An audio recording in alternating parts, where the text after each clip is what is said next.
Welcome to my English Gap. I hope you enjoy learning with me.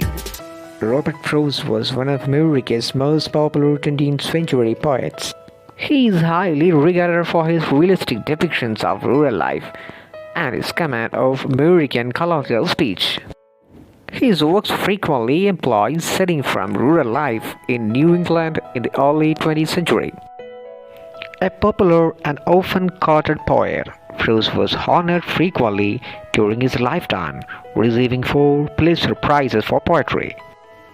Stopping by Woods on a Snowy Evening by Robert Frost is one of the most famous works. This poem is often analyzed to the minutest of the details. One evening, Robert Frost was returning home from the market. It was a very cold winter evening in New Hampshire. His market trip was unsuccessful. He did not have enough money to buy presents for his children that Christmas. He was deeply depressed. At one place, he stopped the horse at a bend in the road. He meant to cry there, but the shaking of the harness bell by his horse brought a smile to his face, and he continued his journey back home. At that point, he was inspired to write this poem.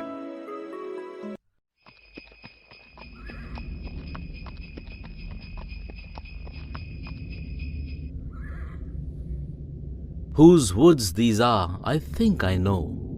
His house is in the village, though. He will not see me stopping here to watch his woods fill up with snow. My little horse must think it queer to stop without a farmhouse near. Between the woods and frozen lake, the darkest evening of the year. He gives his harness bells a shake to ask if there is some mistake. The only other sounds the sweep of easy wind and downy flake. The woods are lovely, dark and deep, but I have promises to keep, and miles to go before I sleep, and miles to go before I sleep. It is a dark winter evening. The speaker has stopped near the woods. He is watching the snow falling in the woods. He wonders about the owner of those woods. He thinks at first that the owner will be annoyed with the speaker's presence there, but then he remembers that the owner of the woods lives in the village. There is no one nearby, so he can enjoy that beautiful scene.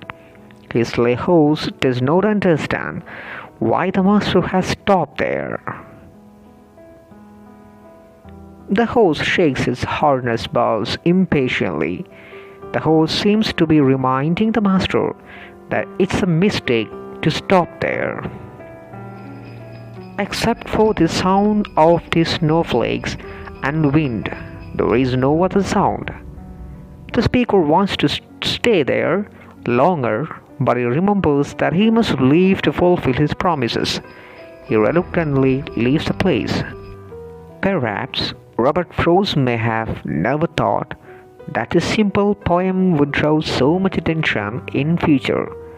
Robert Frost during his lifetime knew that people were drawing various conclusions from the poem.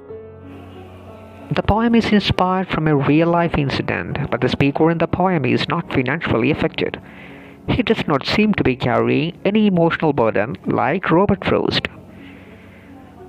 The speaker in the poem wants to enjoy that scenic beauty for a longer period, but he has promises to keep. He reluctantly leaves that spot by the woods. The most significant part of the poem is his last 2 lines. On the surface, it seems that the speaker is obliged to fulfill the promises, but another interpretation could be that the speaker is too sleepy to continue to stand there. If we analyze this poem from a philosophical angle, it seems to be a very beautiful poem which reminds us that for all the beautiful things attracting us in this world, we must leave this world on the appointed time. The beautiful woods, falling snow, etc. can be taken as attractions in this world. and sleep can be understood as death. Thanks for watching.